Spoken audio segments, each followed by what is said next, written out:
গত বছরটা কিন্তু শেষ হয়েছিল আমার বেড়ানোর মধ্য দিয়ে। এই বছরটা শুরু হচ্ছে কিন্তু বেড়ানোর মধ্য দিয়েই।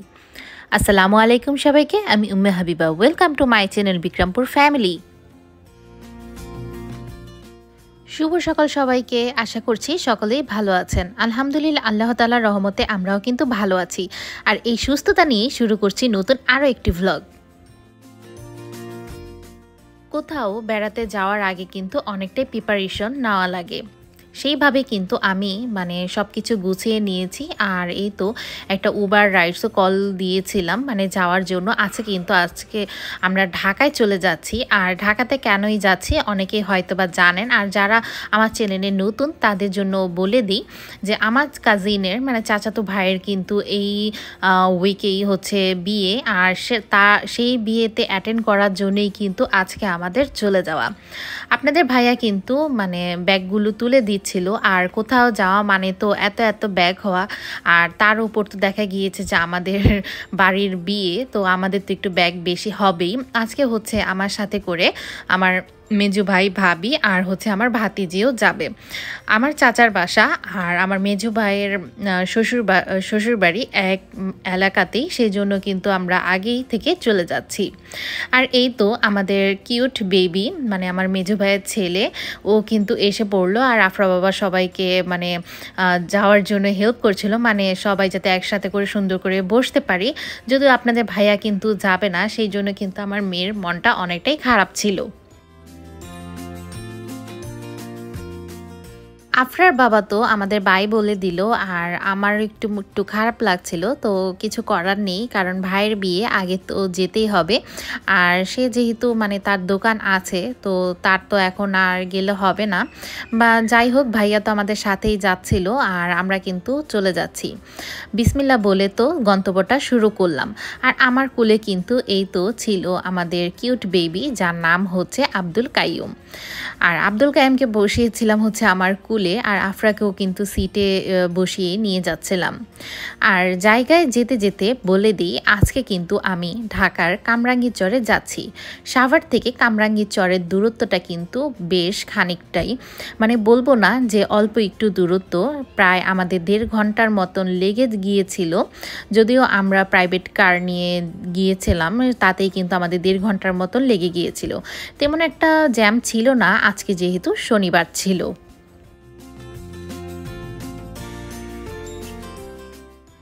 গাড়িটাকে কিন্তু আমাদের গলির মাথাতেই বিদায় দিতে হয়েছে, কারণ এই রাস্তা দিয়ে নাকি গাড়ি ঢুকবে না, সেই কারণে। আর আমার চাচাতো ভাই কিন্তু আমাদের রিসিভ করতে চলে এসেছিল। আফরাও কিন্তু চলে যাচ্ছিল। আমার হাতেও কিন্তু ব্যাগ ছিল, এত ব্যাগ মনে হচ্ছিল যে আসার পরে ব্যাগই হয়তো বা ঘরটা ভরে যাবে।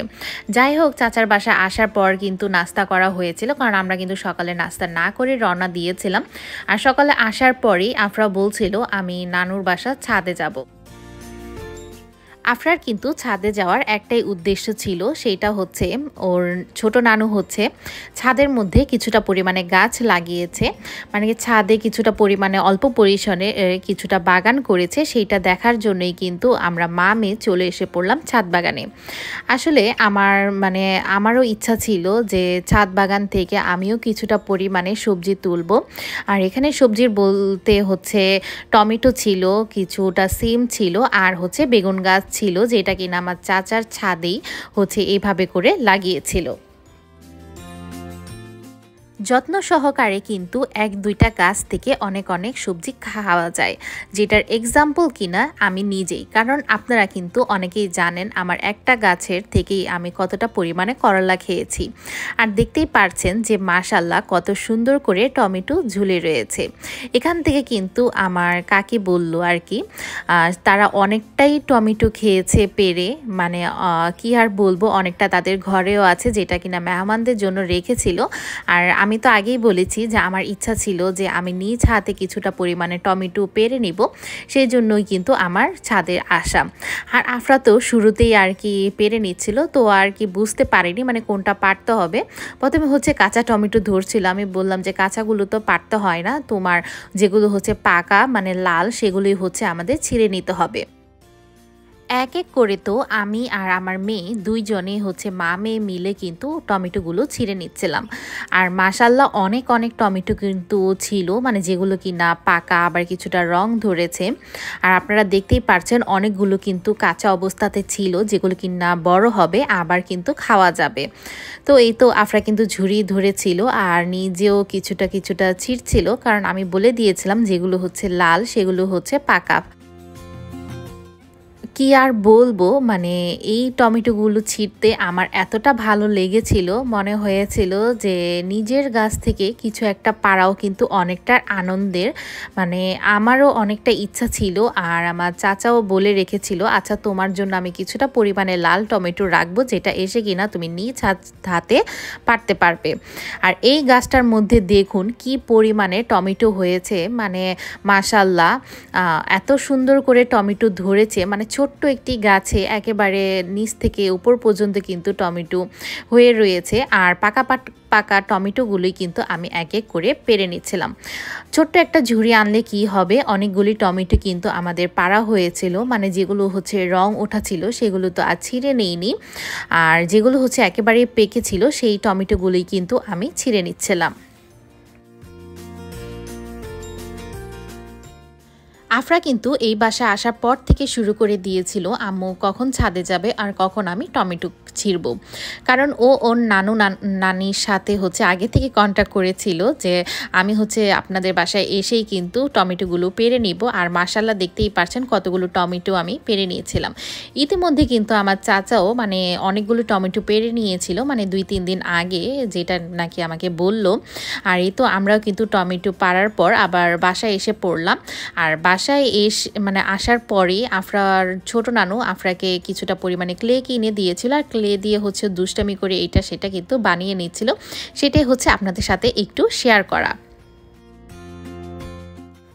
অনেকের মনে হয়তো বা প্রশ্ন জাগতে পারে যে চাচাতো ভাইয়ের বিয়ের জন্য এসেছি কিন্তু বাড়ি ভর্তি মেহমান কই।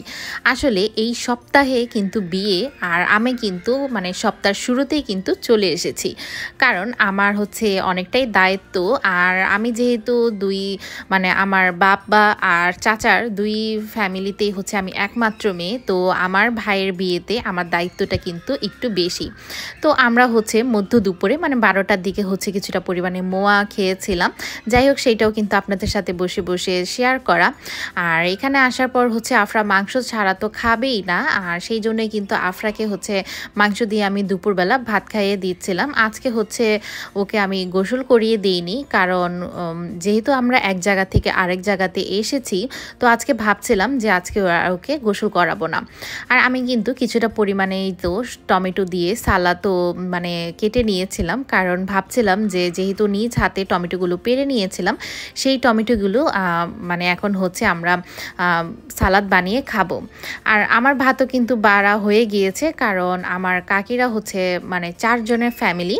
দেখা গিয়েছে যে সবাই হচ্ছে সকালবেলা দোকানে চলে যায়, তো একজন সকালবেলা রান্না করার ফলে কিন্তু এখন দেখা গেছে শীতের দিন সব কিছু ঠান্ডা হয়ে যায়। এখন কিন্তু ওভেনে গরম করে নেওয়ার পর মানে আমরা কিন্তু দুপুরে খাবারটা খাওয়ার জন্য বসে পড়লাম। আর শুরুতেই হচ্ছে আফরাকে খাইয়ে দিলাম। আর মানে ঘর ভর্তি হচ্ছে বাজারে ছড়ানো ছিটানো, কি আর বলবো। বিকালের নাস্তায় আমার কাকি বলছিল আমার হাতের নাকি পাস্তা রান্না খাবে। আর সব কিছু নাকি মানে আমার কাকি হচ্ছে সব কিছু জোগাড় করে দিয়েছিল। আজকে হচ্ছে আমি বাটার দিয়ে পাস্তাটা রান্না করার জন্য কিন্তু প্রথমে হচ্ছে বাটার দিয়ে তারপর ডিমটা ভেজে নিচ্ছিলাম।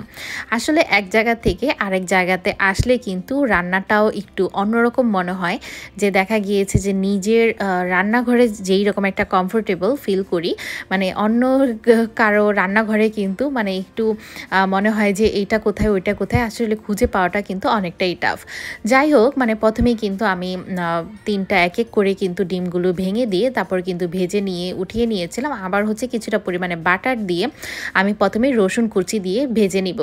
আর এরপর হচ্ছে আমি এখানে কিছুটা পরিমাণে মাংস অ্যাড করে দিব, কারণ আজকে চাচ্ছিলাম মানে সবজি ছাড়া একটু মাংস আর ডিম দিয়ে একটা পাস্তা রান্না করব।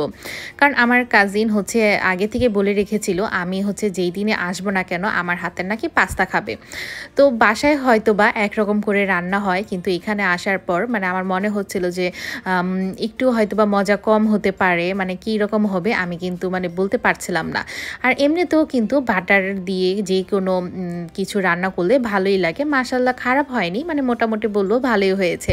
তো এখানে কিন্তু আমি পেঁয়াজ, কাঁচামরিচ, আবার কিছুটা পরিমাণে টমেটো, যেহেতু আজকে আমি টমেটো পেড়ে এনেছিলাম তো ভাবলাম যে যেহেতু কোনো সবজি দিব না তাই টমেটো তো দেওয়াই যায়, মানে টমেটো দিয়ে কিন্তু একটা মশলা করে নিয়েছিলাম, মানে এখানে দেখতেই পারছেন। আর আমি হচ্ছে যে ডিমগুলো একটু দিয়েছিলাম মানে ভেজে নিয়েছিলাম সেই ডিমগুলো কিন্তু দিয়ে দিলাম।